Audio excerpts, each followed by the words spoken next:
Good morning, church.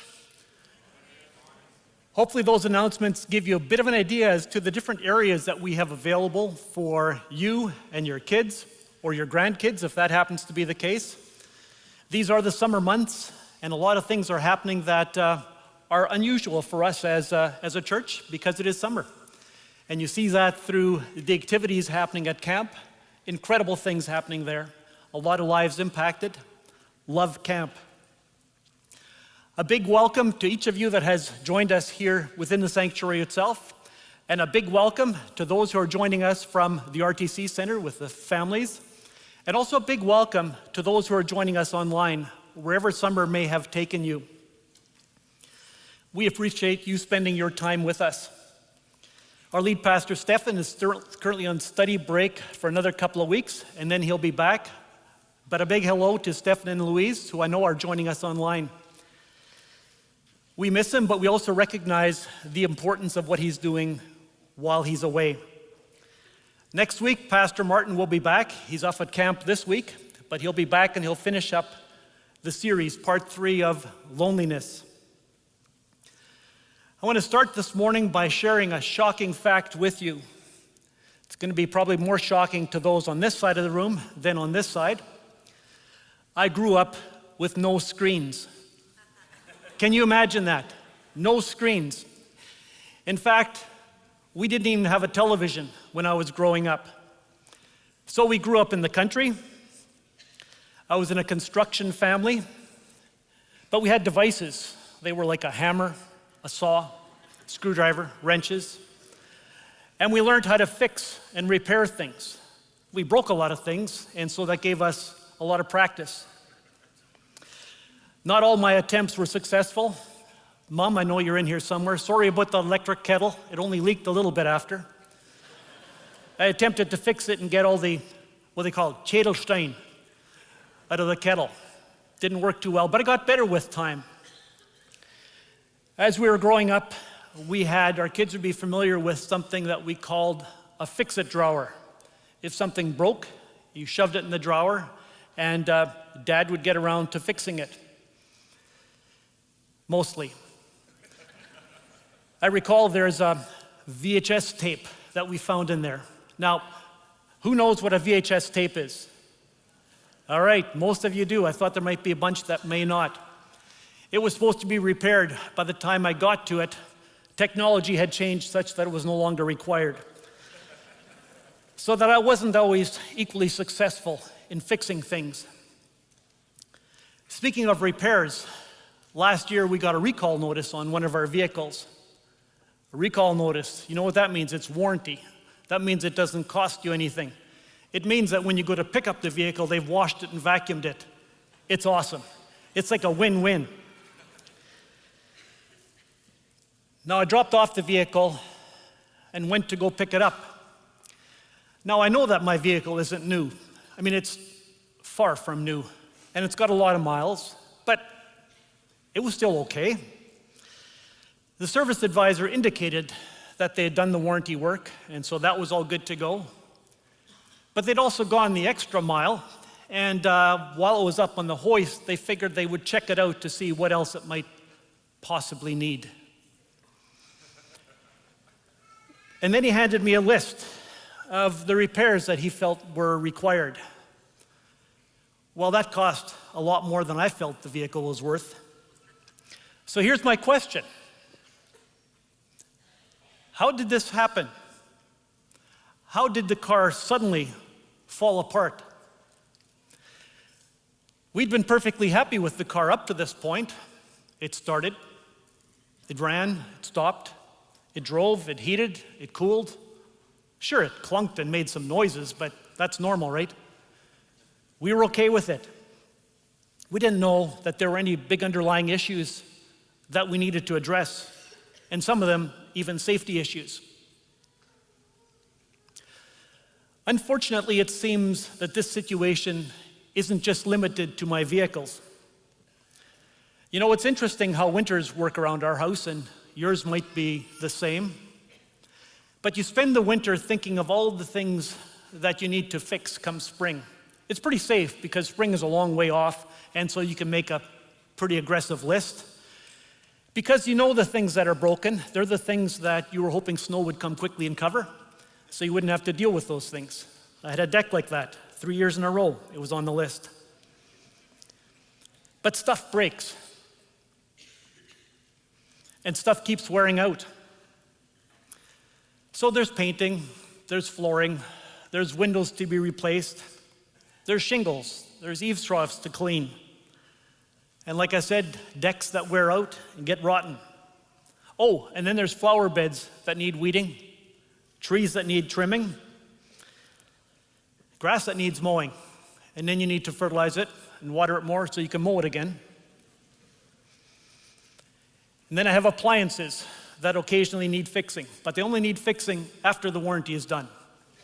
Interesting how that works. You know, just the other day, we were heading off to a soccer game, and we have an upright freezer in the garage, and it has a temperature on the outside so you know that it's holding its temperature. Well, it was at -10.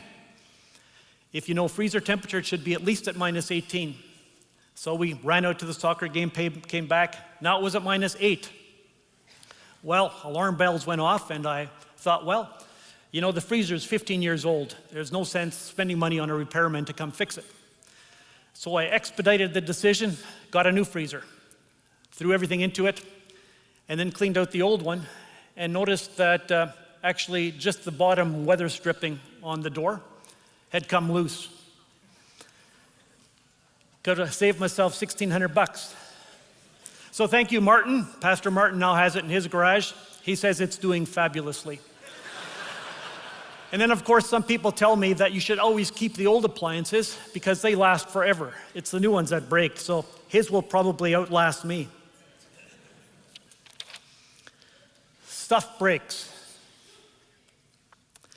We all know that the things that we have require a lot of maintenance, and we have to be diligent to stay on top of things so that they'll keep functioning and working well. And in every situation, like in mine, we keep assessing, is it worth spending the money on repair? Does it have value that's worth the effort? Because you don't want to let something go to ruin that has value, and you don't want to spend money into something that has no value. Often we'd like to just ignore it. Like on my car, I'm hoping that the noise that I'm hearing, that'll just go away by itself. Hasn't happened yet. I guess that's like going camping and then seeing a bear coming and assuming that if you cover your head with a blanket, the bear's no longer there. I'm guessing that wouldn't end well. So for those of you who are camping, don't try that approach. There are words that we use to describe the habit of not dealing with things. It can be called procrastination. It can be called lazy, but it can also be called neglect. We're going to look at a passage this morning that talks about this very issue, not about the bear, but it does talk about something called neglect. So let's look at Proverbs 24, verses 30 to 34. I walked by the field of a lazy person, the vineyard of one with no common sense. I saw that it was overgrown with nettles, it was covered with weeds, and its walls were broken down. Then as I looked and I thought about it, I learned this lesson. A little extra sleep, a little more slumber, a little folding of the hands to rest, then poverty will pounce on you like a bandit, and scarcity will attack you like an armed robber. It's important to know that Proverbs is not a book about absolute promises, but what it does do is point to general truths or principles for life. And so what Proverbs is saying is that generally speaking, you'll be better off if you work hard than if you don't.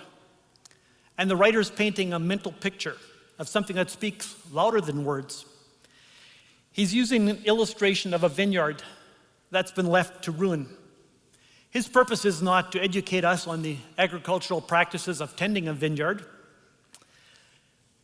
He wants to use this picture to teach us something that's important for us to understand. He's giving us a life lesson. Let's summarize what we know. While the owner of the vineyard had something of incredible value, a lot of time and investment had gone into making it productive and then building walls around it to protect it. Did you know that establishing a vineyard can cost you $50,000 per acre? excluding the land. That's a lot of investment. And break even typically doesn't happen for the first 7 to 10 years. Stats say that over the last 120 years, return on investment for vineyards, however, has equaled 8.5%. The investment is made because the vineyard are assets that are intended to produce an income for the long term. A vineyard represents an opportunity to do something with something valuable, but it does require careful management. The owner is also called lazy and described as someone who has no common sense. We use the word lazy to describe someone who avoids tasks or responsibilities. They show a lack of motivation or effort. However, we're making a judgment call when we call someone lazy. It's important to recognize that some who appear lazy may actually be fatigued, overwhelmed, discouraged, or just lacking direction and support. And then, of course, there's those who just couldn't be bothered to put in the effort that's required. From the outside looking in, they could both look the same. The writer of this proverb has determined that the vineyard owner has simply chosen to no longer put in the effort required to take care of his responsibilities. And now when it says he has no common sense, it means he's not acting in a manner that most people would say is reasonable to act. For example, we know that it's common sense not to touch a hot stove. And we know that it's common sense to put the milk back in the fridge after you've used it and not leave it out on the counter where it turns into cottage cheese. Don't ask me how I know that. It's common sense not to go up to an angry dog and try to pet it. Common sense is the wisdom that we've derived by looking at how things work and how things don't work.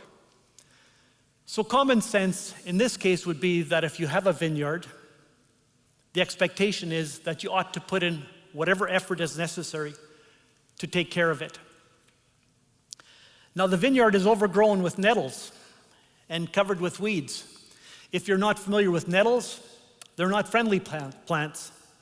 They're invasive, they're sharp, they leave stinging burns and rashes. They're nasty. And then there's weeds. I prefer to call weeds the miracle plant. They don't need to be planted. They just show up and take over. Simply do nothing, and there they are, magic. We spend time in spring fertilizing and watering, caring for the plants and waters around a yard. It seems it takes a lot of effort to keep them alive and flourishing. The point is this: the stuff that we want to grow takes way more effort to grow than weeds. Weeds don't need effort. They just pop up everywhere without invitation. They survive in drought, in floods. It's the only thing that remains green, no matter what the weather, and you can't kill them without consistent, diligent effort. Weeds are kind of like our human nature. Paul talks about this in Romans 5:12. When Adam sinned, sin entered the world, and Adam's sin brought death. So death spread to everyone, for everyone sinned. A sin nature doesn't need to be nurtured either. It's there, just like weeds, waiting. So simply do nothing, and it will spread. If we're not intentionally and consistently cultivating godly habits, like prayer, time in the Word, and growing in character, then something else will spread across our yard just like weeds. Things like compromise, apathy, bitterness, distractions, or bad habits will take over a heart that's not being actively tended. And reaching a state of being overgrown doesn't just happen overnight. We also see that the walls of this vineyard are broken down. Now, we build walls when we think we have something of value to protect.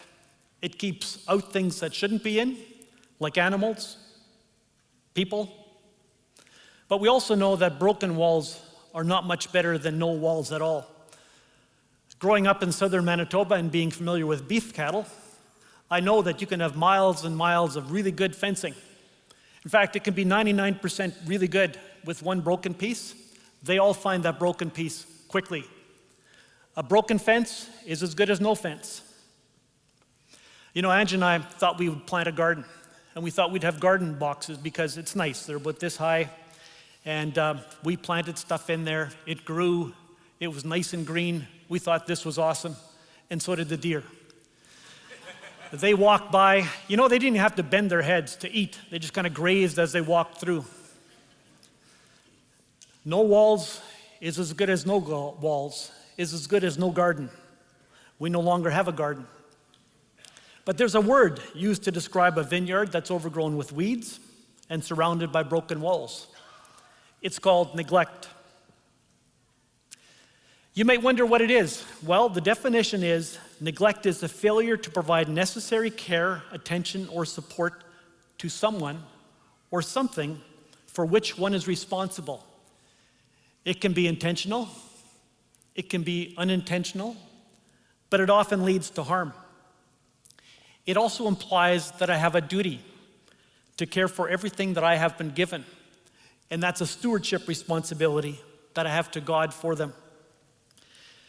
You know, in this story, it's easy to think, well, it's this guy's vineyard. Let him do what he wants with it. If it falls apart, so be it. And we tend to think that way of our lives also, that they're our lives to live any way we choose. And that would not be true. We are indeed given a lot of freedom with our lives, but you and I were also created for a purpose. And that purpose includes working and taking care of our responsibilities. And in this case, an overgrown vineyard was a sign of moral failure to fulfill God's expectations. After man was created, the immediate next thing God did was to give him something to do. We see that in Genesis 2. God created the man, gave him life, and then in verse 15 it says, "The Lord God placed the man in the Garden of Eden to tend and watch over it." We were not created to do nothing. We are created to look after all that God has given us, wherever he places us. We find that also illustrated in the parable of the talents, and you see that in Matthew 25 and in Luke 19. It's a very familiar parable which talks about a master going away for a while and leaving his servants in charge. Some he gave much, some he gave little, but they all had the responsibility to do something with what they had been given. So what's your vineyard? What's my vineyard? What do we have that's valuable that God has entrusted to us? Is it the stuff we have? Is it our health? Is it our relationships? Is it opportunities that we've been given? Is it positions of power and influence? Or perhaps it's something else. What have you been given? The questions I ask myself are, am I putting in the time and effort required to get the best out of them? Are there areas of my life that are just okay? Because I'm not prepared to put in the effort that's required to make them the best that they can be. God has placed me in my vineyard, and he surrounded me with things and relationships. And then he asked me to tend and to watch over them until I see him again. When someone walks by the vineyard of my life, I wonder what they see. Is it well tended and cared for, or has it fallen into disrepair? Has it been neglected? Now, I love going for drives, and often I go for drives and I drive by old abandoned houses, and they're falling apart, and I'm left wondering, how did it get to that state? Some of the ones that you look at look like they were once very ornate, very fancy. Someone obviously spent a lot of time and effort into building this house. It was a point of pride. It created an environment for families, friends. And I wonder what stories could be told in terms of what happened within that house.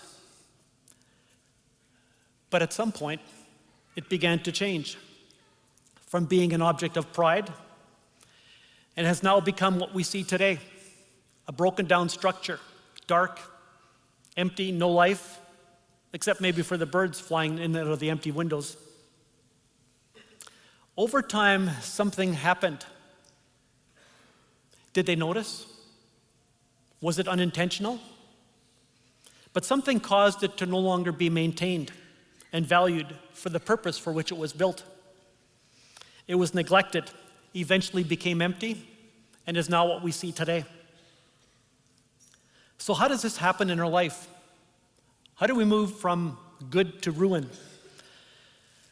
I've thought about this. How do people get to this point? How do I get to this point? Let's look at one of the contributing factors, and I call it the drift. Hebrews 2 talks about it. It says we must pay close attention, therefore, to what we have heard, so that we do not drift away. It's a biblical truth, yes, about adhering to the truth of Scripture, but it's also a truth that we can apply to other areas of our life. Oxford Dictionary describes drifting as a continuous slow movement from one place to another. No fireworks, no big announcement. Something that was once here, now no longer is. It's moved, almost invisibly. Life is a current that is always taking us somewhere. And in the same way, neglect happens slowly, almost invisibly. It's what happens when we stop paying attention to the things that matter. A little deferred maintenance, no longer fixing things that need fixing, or taking shortcuts, using the zip ties and duct tape approach instead of fixing them properly. This is why the slow drift of neglect is so dangerous. And it can happen in a lot of areas. It can be a slow drift from taking care of your physical health. It can be a slow drift into unhealthy habits. It can be a slow drift away from spending time in the Word and in prayer. A slow drift from putting time and effort into your relationship with your spouse, family, friends. Every single area will deteriorate if they're not maintained regularly and intentionally. I have found this to be personally convicting. Ange and I have a great relationship. But we've been talking about this very fact, that we know that if we're not careful, if we're not paying attention to our relationship, it will begin to drift. You see the image of the old couple here on the screen? And she's saying, "How come you never say you love me?" And he says, "Well, I told you once, and I'll let you know if things change." Communication is important. Evaluate and communicate lots. Do we have any markers that let us know if things are drifting? What is the standard that we try to measure up against? And who is holding us accountable? In the case of my car, it was a mechanic's inspection that kept me accountable. But how do we assess our marriage? Do we have conversations with our spouse to talk about where we are versus where we'd like to be? To talk about what things are needed, and then consider what steps we need to take to get there. Are there health indications that let us know we need to do something about our health? What about our relationship with God? Do we spend time with Him, asking Him what it is that He would like to see? A great starting point is to be in the Word and find out how our life lines up with the expectations that He's already given us. All of life requires that we continually evaluate and make adjustments if we want to be intentional about setting the direction of our lives. Otherwise, we're simply drifting. I've also wondered, why is it so easy to neglect something or someone? What's our motivation? One of the first things I realized is drifting's easy because there's no immediate consequences. For example, I can skip exercising for a day, a few times, nothing changes. I feel the same way, I look the same way, so maybe I can skip for a month, maybe 6 months. I can eat junk food, and I still mostly feel okay.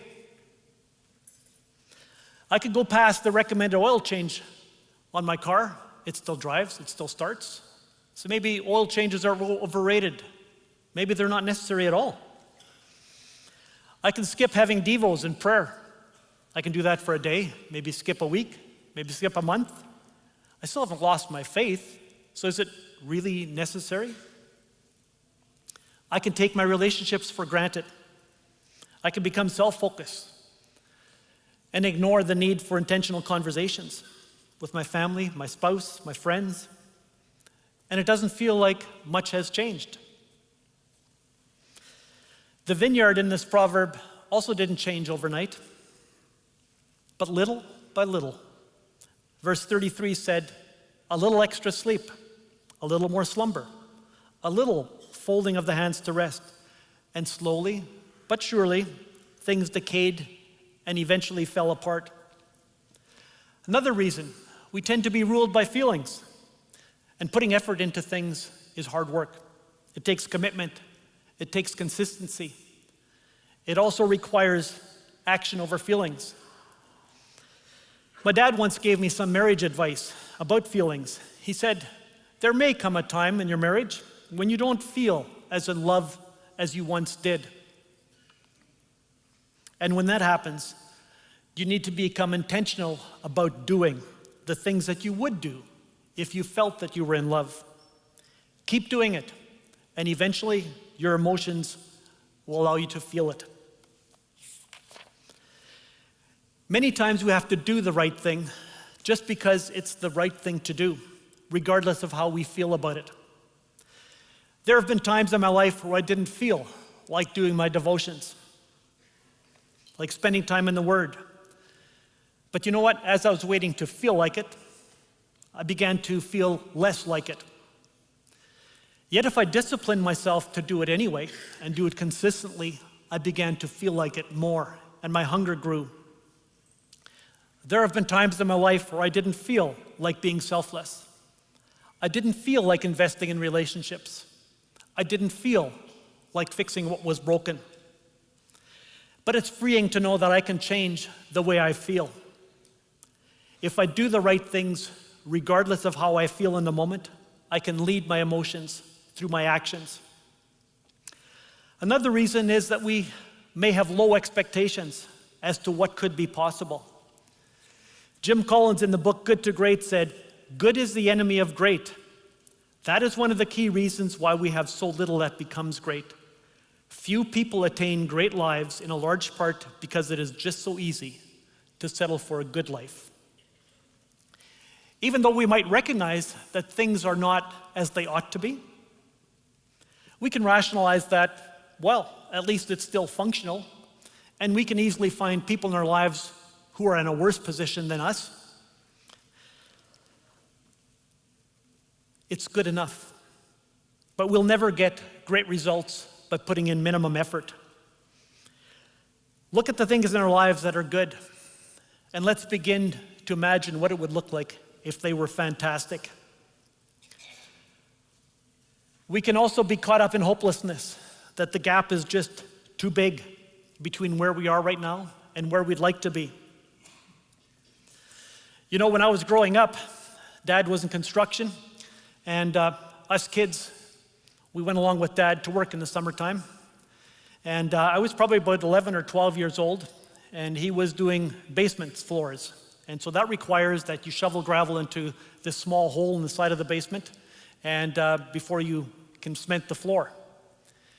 So that was my job for the day. I was looking at this massive pile of gravel that the dump truck had left there, and I'm looking at this little hole, and I'm looking at this little spade. Hopeless, right? I thought so as a 11 or 12-year-old. But I began to shovel. one shovel at a time. By coffee break, I could see I'd made a little dent in the pile. By lunchtime, I had made pretty good progress. By the end of the day, I was done. Little by little. It requires consistency. It requires persistence. What could this look like a year from today? And at times, we actually don't know where to start. Some projects that I've started have been like that, where it's just too overwhelming. There's so many possible areas to start, and I can stand and look at it for a long time and actually not do anything because I don't know where to start. But then I talk to someone, and they begin to give me some direction, a point of reference, and then I can begin to get going. So if that's where you're at, take it to God in prayer, talk to someone, talk to Pastor Martin, get some insights from people that are not involved in the situation. What if today we started fixing what's been neglected and begin the process of repairing? It will never happen unless we start. We each get one shot at life, and we know that we can't go back and redoing anything that's in our past, but we have today, we have tomorrow, and maybe the next day. And we can wake up each day and put intentionality and effort into the things He has given us responsibility for. The proverb of the vineyard is a warning about what it looks like if we don't put in the necessary effort into dealing with our responsibilities. And the end result is that things that were once productive will stand neglected and unfruitful. It's interesting to hear about vineyards and nettles and weeds, and I know that's inspired some of you to run back and tend to your flower gardens. But let's consider a few questions before we leave. What are some areas of our lives that used to be healthy and awesome and have now, like the vineyard in the Proverbs, become neglected and are in need of repair? One of the things I know from observing my flower gardens is that if I'm in them often, tending to them, it's never a lot of work. But if I neglect them, it becomes a lot of work quickly. So in which areas are weeds beginning to take over? In our habits, our health, marriage, relationships, use of our time, attitudes? And are we giving the best that we can? Neglect doesn't happen overnight. It happens when we consistently ignore our responsibilities. Every day, we're taking steps towards some destination. It might still be okay today, but where are we heading? Are we heading towards restoring or repairing what we have? Or are we heading towards neglect? Are we drifting? We get to choose. But don't wait until things are so neglected that they're no longer worth repairing. Neglect comes at a great cost. What price are you prepared to pay? A couple of challenge questions I'd like you to take with you. These are action steps. What will you do? What is one area in which you know you need to make a change? What is one thing you will do differently? When will you start? Good intentions aren't good enough. When will you start? And who will hold you accountable? It's one thing to have lots of ideas. As soon as you tell someone else, you will be held accountable. Embrace the power of small steps.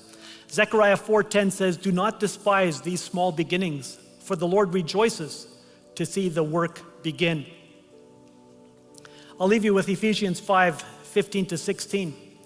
"So be careful how you live. Don't live like fools, but like those who are wise. Make the most of every opportunity in these evil days."